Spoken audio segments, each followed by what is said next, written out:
Hamas melancarkan aksi yang mengejutkan militer Israel atau IDF dengan melakukan penyamaran menjadi cleaning service.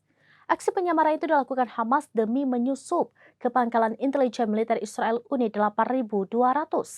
Mengutip Tribunnews pada Selasa 8 Juli 2025, kabar ini dilaporkan dari sumber utama Israel Hayom beberapa waktu lalu.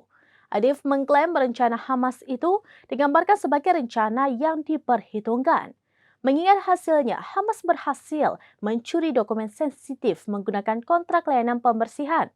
Diketahui insiden ini diposting setelah peristiwa 7 Oktober 2023 silam, meskipun laporan tersebut tidak menyebutkan kapan pastinya terjadi. Sebagai informasi, Unit 8200 bertanggung jawab atas operasi rahasia, pengumpulan intelijen sinyal elektronik, kontra intelijen, perang cyber, intelijen militer, dan pengawasan. Selain itu, Unit 8200 sering disamakan dengan Badan Keamanan Nasional atau NSA Amerika Serikat.